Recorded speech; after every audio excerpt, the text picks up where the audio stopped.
Hello, everyone, and welcome back to the One Thing podcast. I'm so excited today. We have Adam Hergenrother, who is the founder and CEO of the aptly named Adam Hergenrother Companies, a thriving $1 billion organization ranging from real estate companies to an award-winning development and construction company to leadership training. But here today to talk to us about his new book, The 200% Life. Welcome, Adam. Thank you so much. And Nikki, Chris, thank you for all the work that you do and how much energy. I know how much goes into all of these interviews and all the extra work that you guys do for the audience. So thank you from everybody for all the work you do. Well, thank you for that. I have to say, I love the subtext of this book, which is your guide to spiritual growth and business without meditating on a mountaintop. Yeah. And I just personally want to thank you because I think so often we hear these gurus talk about their path to self-actualization. And it's like, I don't have the time, money, or space to go sit on a mountain and like drink only green tea for 6 months and find myself. I need to do this while I am also doing life. And I feel like that's what this book is about. Can you expand on it a little bit? Yeah, thanks. It's funny when we came up with anyways, we'll jump into there. But, for me, I grew up, kind of living somebody else's life, like sharing a lot of white lies that were just trivial, trying to be somebody that I wasn't. Ended up gaining 100 pounds overweight. And I ended up as a freshman in high school, like in the drugs, failing classes, and really that role model student you wanted your kid to hang out with, right? And so one day I just woke up and I realized that, I can't say it the same way I did now, but it wasn't like some spiritual movement or some energy there. I just was like, this is not the way that I want to live my life. And so I ended up losing 100 pounds overweight, got pretty heavily into sports and kind of started moving my path through there. And we can come back and put a pin on any of these things you want to, but I'm going to fast forward to answer your question here.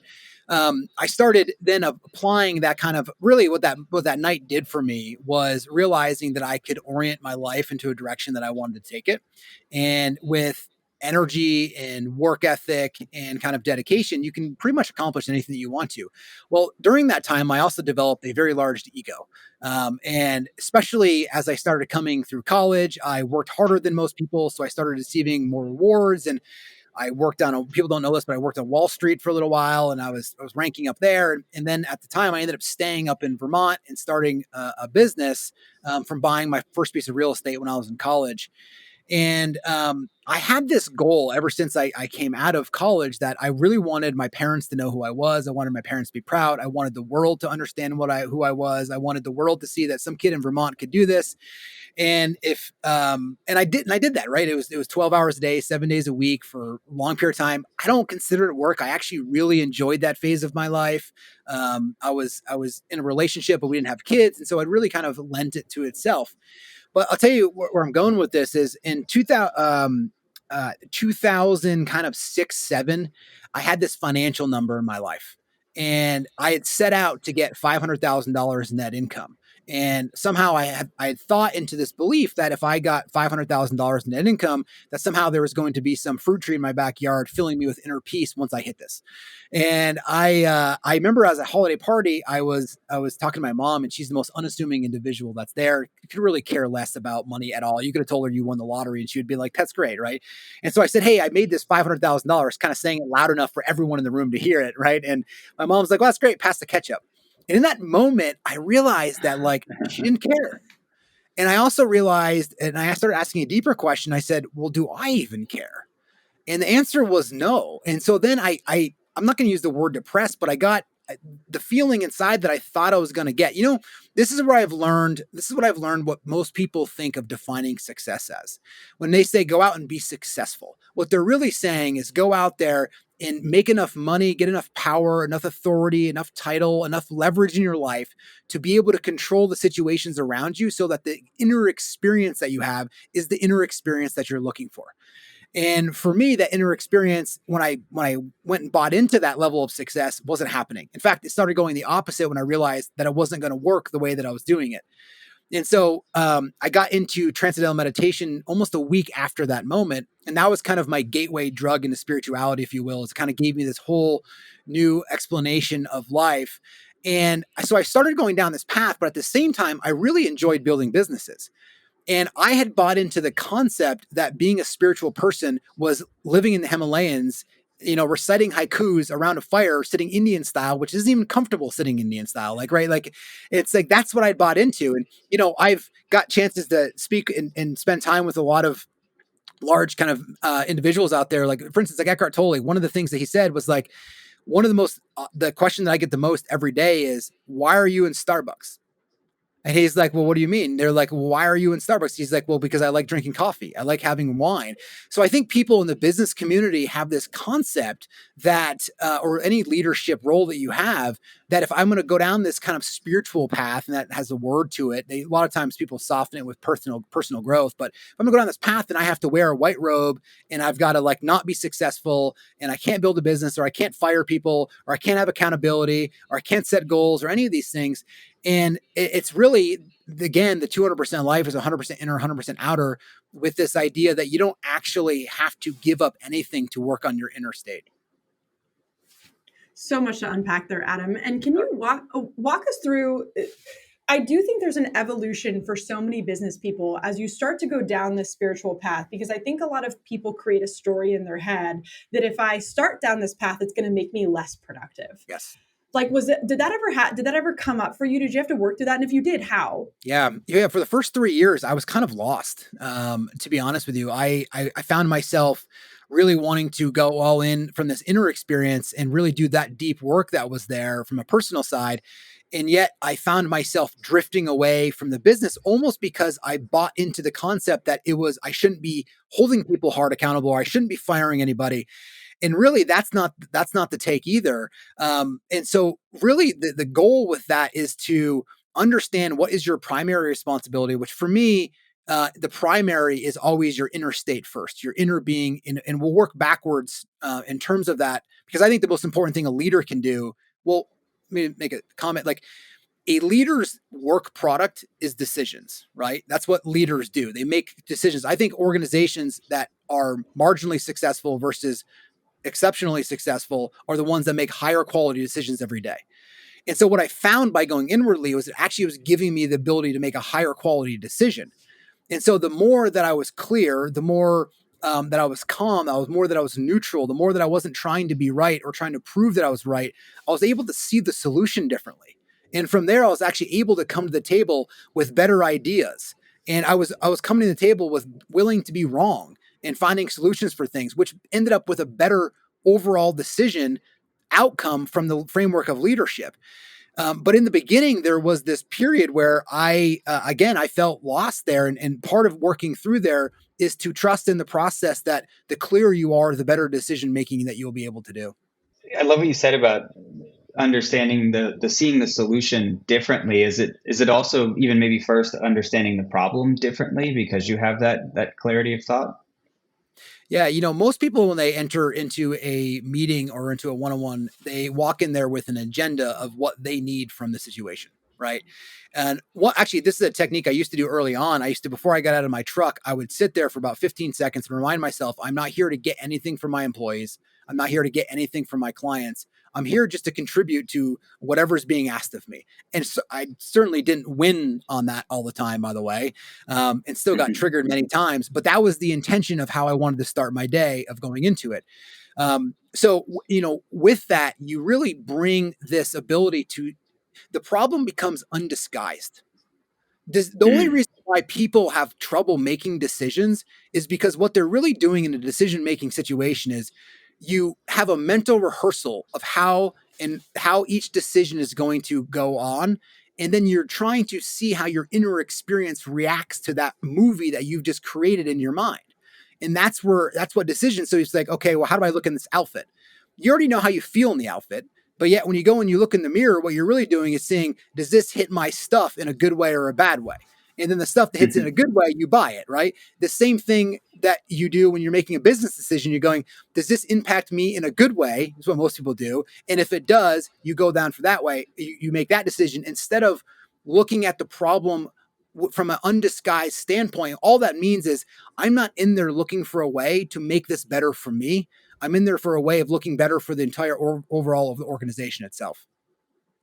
Well, and I think this concept goes back to when I think about leadership, I always say a great leader is someone who has first and foremost understood how to lead themselves. You can't hope to lead other people if you haven't learned to lead yourself. 100%. Similarly, I think it's challenging to find solutions or clarity on problems if you don't have clarity internally. If internally you are a hot mess and not aligned, it's really challenging to bring clarity to a problem or to bring clarity to a conversation. And this all goes back to a concept you talk a lot about in the book, which is this idea that so often we're looking outwardly for the praise or to solve the problem or for the answer, when really we need to turn inward in order to get that clarity, in order to lead, in order to pretty much do anything worthwhile. It's got to start internally as opposed to externally. Can you expand on that? Yeah, it's a beautiful question. Everybody wakes up with trying to manipulate what I call the nouns, right? People, places, and things, so that the inner experience they have is the one that they really want. It's almost like you have an inner thorn in there, and you don't want any of I don't want to lose money. I don't want to have anybody leave me. I don't want, my kids to act a certain way. And you have these thorns, this drama, the scars, some scaras, whatever you want to refer to them as, inside there that you're trying not to get hit, because when they get hit, it feels very disturbed in there, right? It just feels uneasy. And you don't have to be in a spirituality or psychology to understand, what the energy is like in there. Like, Chris, you understand the difference between anger and irritation. And then you go, no, I'm not irritated anymore. I'm jealous or I'm frustrated, right? You already know the subtle differences that you can feel inside. And so what we're trying to do is get what we want outside so the experience inside is better. Well, that is an indirect way of kind of getting what you want, right? And so for what most people are doing is they're going out there and they're trying to manipulate the world so that people show up the way they want, they act the way they want, their business does the way they want to. And they're trying to put it all together every day when they wake up, which is why so many people are waking up in putting on a jacket of anxiety, because it's exhausting trying to hold that whole mess up every single day. And that's why people are stressed. That's why people are trying to increase their lifestyles. They're trying to be somebody they're not. It's because literally their self-concept they've created is running their life by telling them what they could go do to turn them on for a moment. It's the highest drug that anybody will ever do and the most addicted thing that people are addicted to. Whereas if you just take a more direct approach, right, which is, why don't I just go and do the work that removes the thorns, that removes the drama, the samskaras, the any type of damage that is done in there, so that I can already feel stillness, peace, fulfillment. You fill in the name, whatever word you want to use there. You just feel lighter. You feel happier. You feel more joyful. Then you take that part of you and you bring that into whatever activity that you're doing. Remember, spirituality is never about changing what you're doing. It's about changing the part of you that is interacting with reality so that that part of you is not disturbed from how reality reacts to you interacting with it. And if you can really focus on that, that becomes a gift for you and a gift for everybody else around you, because you are contributing versus walking in there and being a taker. I think so many people, as leaders, you want the environment to adapt to you, and you hear things like here, these are my values, like respond to me accordingly, or here's my personality assessment, and this is how everyone should adapt to me. And there's truth in that, and like having higher level communication, like people being aware of each other's tendencies. But the real default should be to look how you can solve yourself to be adaptable to the environment, not the other way around. And I think as a leader, it's so important that you are trying to figure that out, and these higher forms of self-awareness. I really believe that people are realizing that focusing on the world doesn't work. It's not wrong. Just going to get what you want doesn't work. I mean, think about how many things in life that you once wanted that were luxury items. Are they luxury items anymore? No. And then how long did that really last for? A moment. And the next thing you know, there was another luxury item that you want. Economics teaches one of the deepest laws of spirituality, which is the law of diminishing return, which is basically once you get something, the more you get of it, the less you want of it, which is why everyone is still waking up trying to get something anew. I mean, they're trying to get a new hit of energy from some spice in their life. So the law of diminishing return will always be in effect if you play in the outer world. It's a law. It will always be that way. That's why 99% of people are waking up playing in the 100% external world and not realizing that the 100% inner world will give them everything that they're looking for. But it doesn't mean that you have to go sit in a mountaintop. it just means that becomes the first thing that you do is put yourself together, right? As you said, and then being able to go out there and take that part of you and bring it in the external world. I always like to simplify spirituality. If you think about like the one thing, right, of this, I could have a couple one things, but like the one thing I think if people take away and think about from spirituality context is it just gives you the ability to handle reality. And let me give you a couple examples here. If you are a leader and you can't handle an employee quitting, then you're no good to the situation. If you're a leader and you can't handle a lawsuit, then you're no good to the situation. If you can't handle a customer being upset with you that writes you an email, then you're no good to the situation. If you're a doctor and you can't handle the sight of blood, well, then you're no good being a doctor. If you're a parent and you can't handle your kid freaking out in a grocery store, you're no good to the situation. So what spirituality says, or at least how I interpret this and how we write about in the book, is a model for how to be able to handle the situation so you can actually handle it instead of the situation handling you and then you reacting from the lower self, which doesn't do any good to anybody in a leadership position, from your kid's standpoint, from your partner's standpoint, or anybody else around you. I think this is an important conversation, especially as it pertains to leadership, Adam, because I find that a lot of people resist this. And I have to imagine you see this in your leadership training. We see so many leaders resist this because it feels counterintuitive. It's like, no, I want my external world to change. Therefore, I'm going to strong arm this person or this situation or whatever it is as much as possible, because I certainly can't hope to change the external world by changing the internal world. And yet, if you're a follower of spirituality, I personally am a big follower of Stoic philosophy, which is all about the internal world and how we interpret these external forces or people or whatever it might be. And ultimately, we have to come back to it's all in how we choose to show up and how we choose to take it, which is, I think, a lot of what you're saying right now. But how do you help people work through? I have to imagine, how do you help other people work through? And I have to imagine you had to work through the trust of building yourself first and putting the pieces of you together first, hoping that all the other things would fall into place. And I think that there's an evolution there too, that every individual has to have who goes on this journey, because like I said, it feels counterintuitive and most of us will resist it. Yeah, Nikki, that was very wonderfully said. Well, I mean, I'm still dealing with it every single day, right? It's a lifelong journey, right? I mean, every time you think you're somewhere, you get triggered and you realize how much more work that you have to do. Shoot, Adam, I was hoping you were going to tell me that I got to be done with this at some point. I know. It's just every time you peel back one onion, you think you're somewhere and you are for like a week. And then all of a sudden you go, I got more work to do. And I think Oprah once said, she's like, when does this personal growth ever stop? Right. It's like, it doesn't, if you go down that path. It is counterintuitive. And I think what the mistake that people make is that they've bought into the idea, which is what our society reinforces, by the way, that if I go out there, again, that's why I labeled that in there of defining what success is for most people, is like trying to get the outside the way I want it to so I can have the inner experience, versus actually going in there and doing this deep work. I mean, Stoic philosophy is the same thing that we're talking about. We're just labeling with different words and different ways of saying it, but it's just working inwardly first so that you can take that part of you and bring it to whatever situation that you're bringing yourself into, because that is really the gift that you're giving to anybody, right? I mean, I think about like the mission that I have in my life, if you want to call it a mission or an ethos or whatever it is, which is to raise the moment so that the moment is better off for having passed by my consciousness. So that way it doesn't matter how my kids are acting or how my businesses are operating or what life is throwing at me. I can always raise the moment. You can always interact with that from a different way. And I don't even really think of it as like serving and contribute, because those words almost drop at some point. Like, would an apple tree consider itself contributing to nature? It just does its thing. At some point, the only reason why you would label yourself as contributing is, one is to textualize it and actually have a conversation about it, but it's also then to tell somebody that you're actually contributing versus just doing it, right? I mean, and that becomes the beauty of being able to show up and not be a taker, is that you can actually show up and contribute in the highest form that you can for other people that are around you.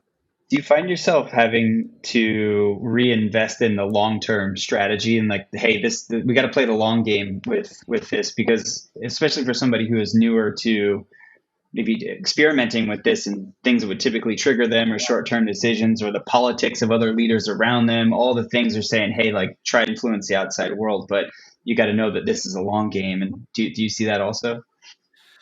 Yeah, I mean, this is a it's a marathon, right? But you can also have fun with it, right? Like, take it in as like, if, for example, like, I think modeling any behavior is the best. And the other day, like my wife was eating a chip and it was like irritating me like no tomorrow. Like if she's just eating a chip, like it's quiet. And I'm like, oh my God, this anger inside me right now for my wife eating a chip and she's reading a book. I'm reading a book. And I'm like, what is going on here? And like every crunch, you know what I'm talking about? Like just gets deeper. And I'm like getting more irritated. And I stand up and I'm like, I need to leave the room because I'm going to yell at you for eating a chip, but I'm going to yell about make it something completely other than the chip itself. And I can't handle that right now. So I'm going to go be mature and I'm going to walk outside and leave the room and then come back. And I did. And she just looks at me because I do that all the time. And she was like, okay. And like, I walk out, walk back in. She's like, are you good? I'm like, I'm good. Right. And so, yes, it's a long-term, but you have fun and play with that. It's like, nobody wants you to be like, nobody would sign up and be like, disturb me from somebody eating a chip next to you. Right. Like it just shows up, right? You're now all of a sudden feeling frustrated. And so, it's never about personal growth. It's never about not expressing it's never about not recognizing your feelings. It's about not expressing them.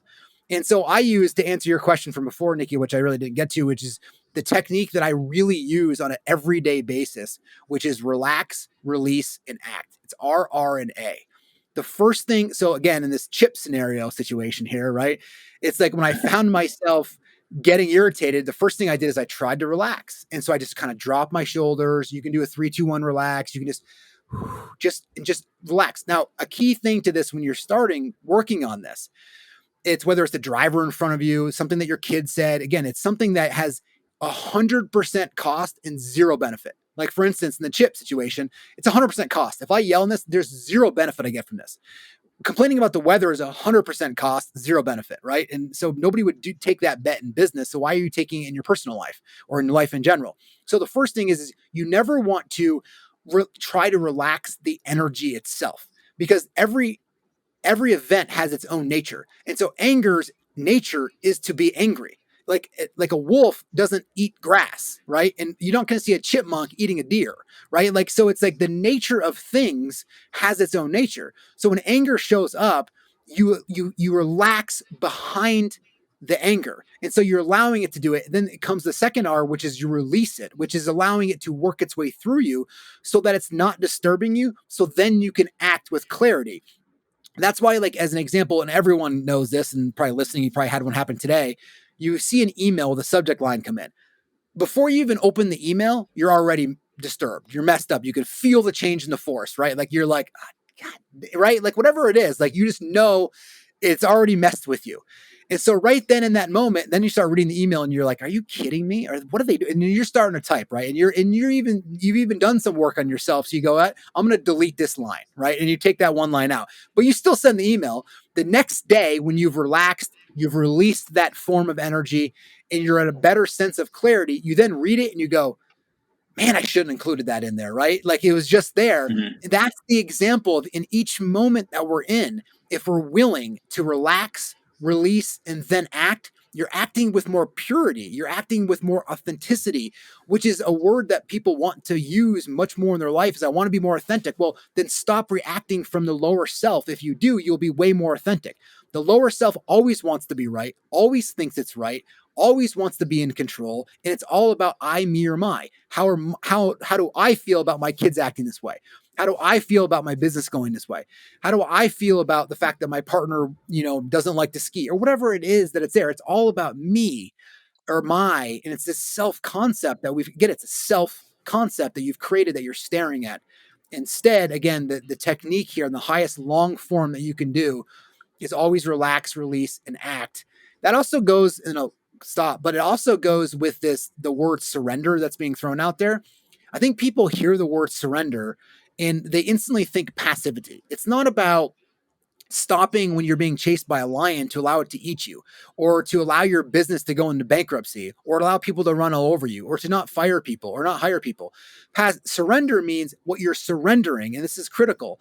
You're surrendering the part of you that is not okay with what just happened in reality. The minute you can surrender that, that's the other form of saying just relax, but I'm just explaining that a little bit more because that's the first step in this. If you can surrender to the fact that you feel disturbed, it releases itself. And once an ignored guest quickly leaves. So once you ignore it, the energy starts to dissipate. Like, you guys aren't bothered by the fact that a tree fell over by my house yesterday and hit a fence, are you? Like, I don't see any of you guys didn't get on here. You weren't bothered by it, right? Or the fact that there's like some animals that are over there burning in a hole. Like, nobody's bothered by that. 99% of life, you're just not bothered by. But yet these few things, you can count on 5 things that happen that we don't want to happen or we're trying to avoid, and they happen and we get bothered. That's when you deploy that first relax. You surrender to the energy, you let the energy go. Then the solution becomes undisguised. And that's when you act. That's when the highest form that you can do is take massive action. And to me, it makes you a wildly fierce competitor in business, because it gives you a leg up on anybody else who's not doing this deep work. I always say it's a releasing of the why me. So I think that's where we typically go. Yeah, well, that's I think where most people go when the bad thing happens, or what we perceive to be the bad thing. We go directly into the why me. And the truth is, everyone has a why me probably every day. Like our why me's grow. Certainly the things that used to be challenges, or I'm sure for you too, for everybody earlier in their career, are not today. The why me's expand, but you're never getting away from them. I was laughing so hard at your chip story, Adam, because the other day I was sitting in bed with my husband, and I was going to sleep, and he was turning pages of his book, and I was like, who could turn a page that loud? Exactly. And I was like, I cannot say it. Like, I can't say anything about it. This is the most unreasonable thing to be frustrated about. So I was having a good laugh, because I'd have the same conversation with myself. It's funny, the things that can bother us, right? Especially when you do this type of work, because you get sort of trained, so to speak, at dealing with the big problems. But it's often those little things, the chips, the pages of the book, that really set us off. I wanted to expand on. I wanted you to expand on this from a leadership perspective, because I think sometimes, again, we can resist this type of work because it feels like it takes longer. We can resist the take a breath and relax and release, because it takes longer to sort through the problem. And I think as leaders, we sometimes, especially when we're running big lives or big businesses, we can start spiraling in this high adrenaline of I'm here to solve and do and go and action and go. And we sometimes forget to use these tools because it feels like it takes longer, not realizing that I believe, and I'd love your perspective on this, that in the end, it actually saves us time, because then I don't have to go back and undo me snapping at one of my employees, or that email that I fired off that caused a much bigger problem because I had a bad attitude about it, or that thing I said in frustration or anger to my spouse when they were eating their chips, which I didn't really mean. I was just totally in a headspace I shouldn't have been. I'd love to get your perspective on this. Well, I think you answered it beautifully. I mean, that's exactly it, right? I mean, it's again, if to shoot an arrow, you can throw it from 0 and you probably go a couple inches, or you can pull the bow back and release it, and it takes longer to pull the bow back, but it goes a lot further. And so every time that you're relaxing and releasing, you're pulling the bow back further. And so while it may seem like you're going backwards, what you're really doing is you're building momentum. That momentum then takes off and then quadruples the speed at which you could ever build in your entire life. And my business kind of life is a reflection of that, right? Sure, I made decent money when I was in my 20s, but then when I started really doing deep work inwardly and focusing on that, which, in the beginning, it's like 99% ego and then 1% of this deep work, right? And it was like 97.5%, whatever it is. You kind of keep sliding down that scale. But at some point, it starts to create this tipping point. And the same thing for me. And if I started that in 08, kind of era, around 2011 is when my businesses really started to take off. And then it was like one thing in 2012 and 2013. And the next thing you know, in 14, 15, like you're building this much larger company until where it goes. So it was almost like building it's like the same thing. And like if you're building a house, you wouldn't start building the roof. You dig the ground up, at least in Vermont, to put a foundation in to get below the frost. It's the same thing here. You want to dig below your self-concept, your ego, so you can stay rooted in places of making clarity, so you can build this larger form of momentum. And besides the outward success you're going to have from that, you're just going to feel lighter. You're going to be a better human. You're going to have a better experience in life. Look, you're here for 80, 90, 100, 110, 120 years if you live in a blue zone, right? I don't know. Like it's like you get like this short period of time. In human sapiens have been around for what? Best guess 250,000 years. The world's been here for 4.5 billion. It's like we come here and there's a 300 million page book and you read one word and you go, I know what's going on here, guys. Everyone needs to stop and pause.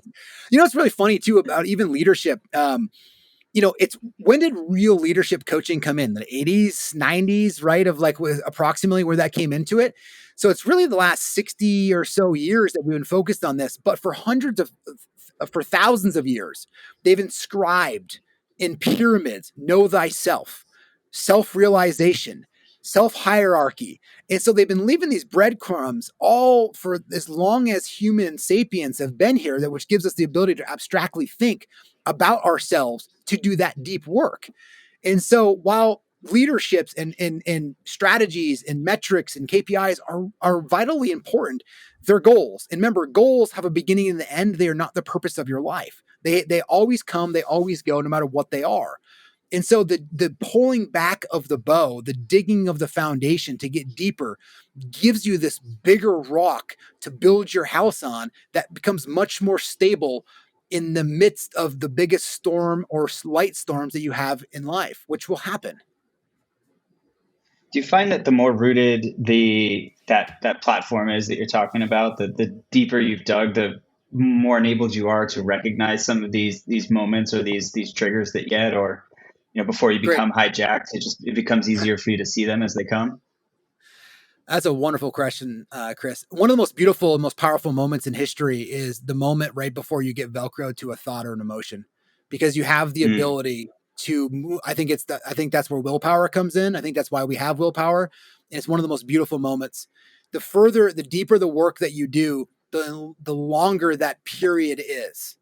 The longer you can see yourself getting real close to touching that one word that's going to explode you to talk about why your husband's flipping the page over or why you're eating a chip. You just have a longer fuse. And then so the deeper the work does, that starts to get longer and longer. And then it gets so far back that you just see the action is just, you were watching a 6-year-old put their hand on a stove, right, for the first time. They don't know, but you can see it so clearly. And that's why the further away from your self-concept or ego you get, the more visibility into how you act, you actually show up. The other thing that it starts to do, though, is bigger things start to come up, which hurt a lot more. These samskaras, or whatever it is you want to refer to them as, these stored energy patterns that are inside you, start to want to come up, and they're more painful. But it's the pain that releases all pain. It's almost like you earn the right to deal with those as they come up. It's the same thing in business, right? It's just, if you want to use an analogy of that, is like, if you start off as a sole proprietor in business, like, you have a set of challenges. If you have 1,000 employees, the challenges are harder, they're different, and they're bigger, and they have more of an impact. The same thing goes here. You're just digging deeper, and so you have more roots to work through than the initial ones that you're just pulling up. I love that. I'd love for you, Adam, to walk us through. I'm gonna put you on the spot from the book, because I do think that this is a really useful tool for those that are listening, is to walk us through the 4 phases of spiritual growth. Because I thought that you just outlined this really well. And like I said, I think sometimes this can feel so esoteric to people that they're like, I don't even know where to begin. And I thought that this was not only a great process for someone who's just beginning, but also to get clarity on this idea that this is just ongoing. Like, you're never going to put the football down and walk off this field. Like, you're just not done. So I'd love for if you'd be willing, if you'd walk us through those.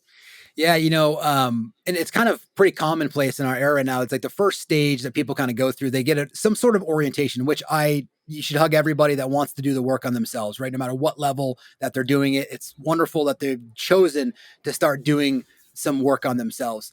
But most people, when they get into, like, they go to a seminar, or they start meditation, or they, had some spiritual or some sort of enlightenment experience, they get into this honeymoon phase, right? Which is like, oh my God, I'm going to hang up my job. I'm going to be a spiritual teacher. I'm going to go start a podcast. Like, this is going to be like, where's Eckhart, right? Like, where is he? Let's go out. We're going to be on stage together, right? Like, it's like, you get caught up in this whole like sense of like, this, like, they actually call it like spiritual ego, essentially, which is like the ego just shape shifts itself. But you get in this real honeymoon phase. And I've actually, we taught this course called Project U for years, and people start going through this in the first couple of months. They're like, I don't know if I even need to finish the course. Like, you know what, Adam? Like, this has been great. Like, I'm already there, right? Like, and you fix me. I'm good. Like, I'm light. Like, I'm walking around. Like, everything's wonderful. Like, this is great.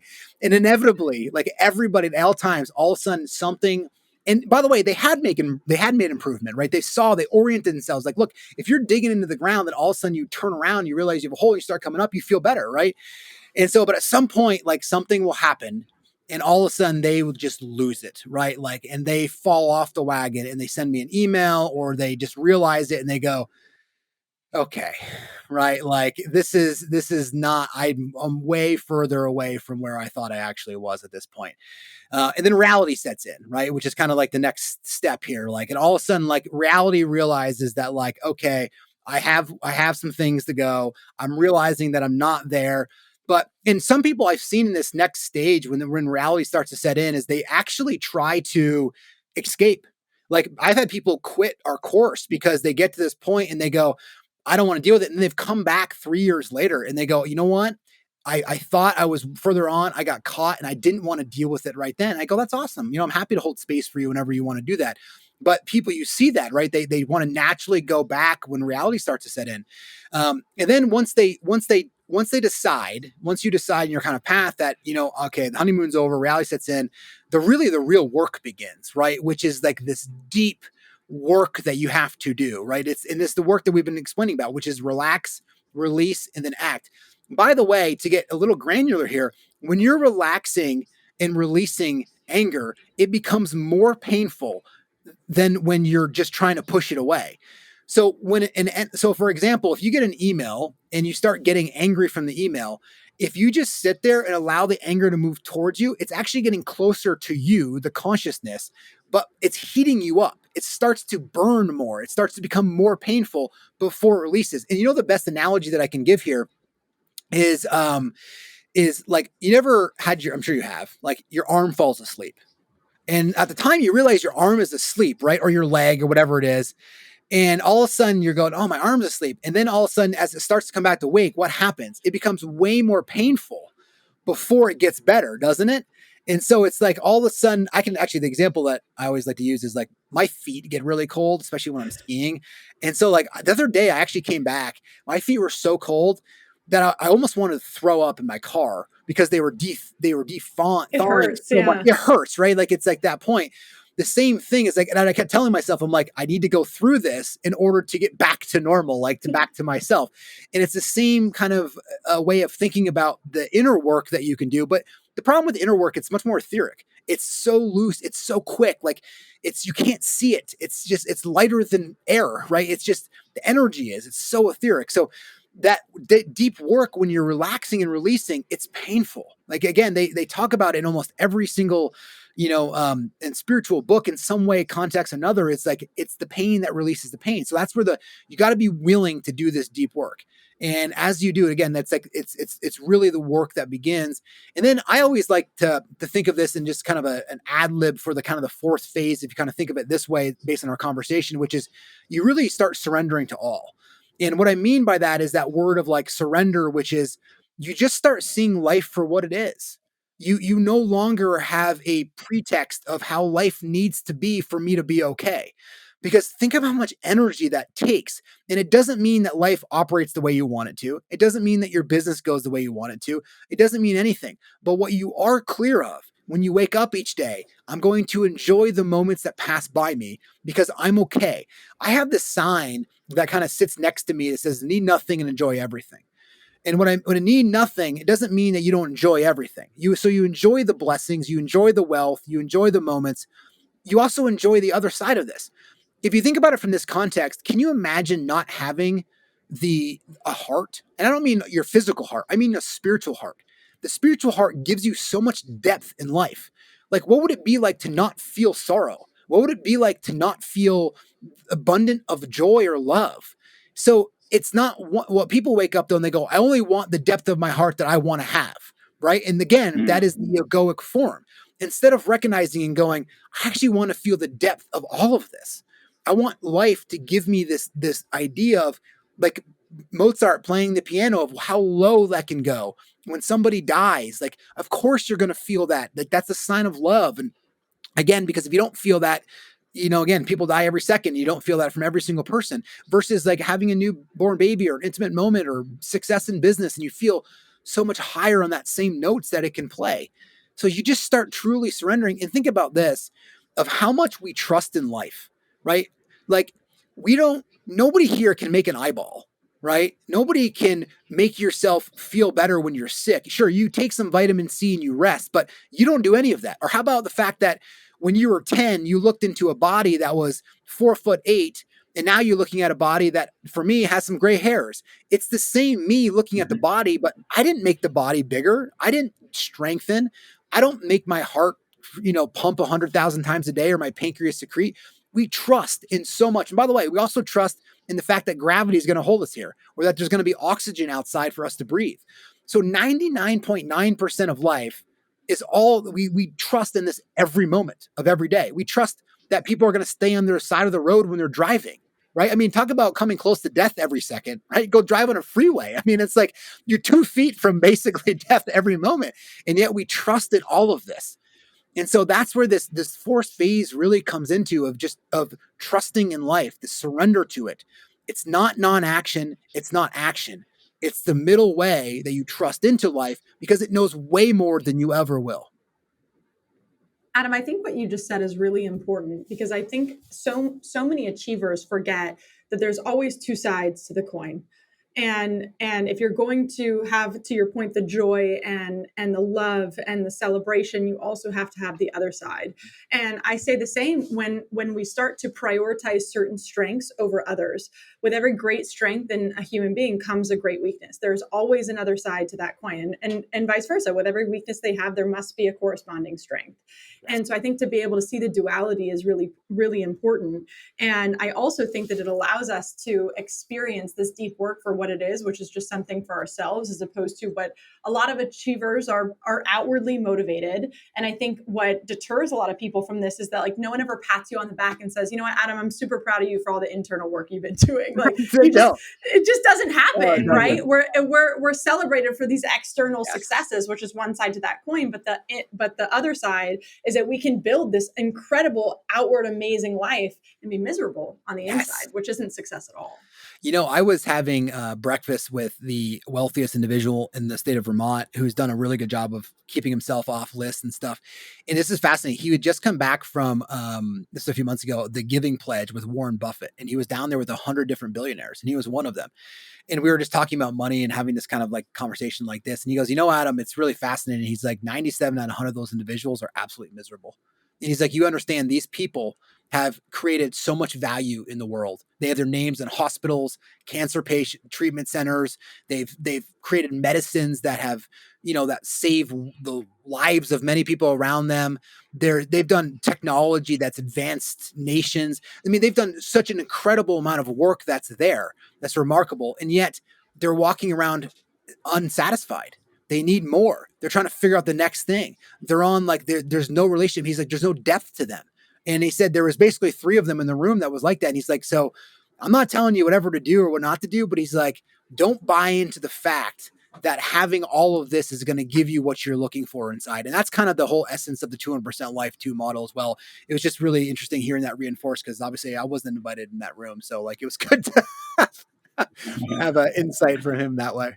To your point earlier, you talked about this law of diminishing returns. I think that when you're at that level and you've reached that, what most people would consider that type of pinnacle, there's a law of diminishing returns in the sense that if you don't locate what you actually were put on this earth to do or what actually makes you happy, it's like, sure, another $1 billion is just another $1 billion. Like if you've experienced that before, it just starts to probably, create challenges for you in understanding what actually fills you up.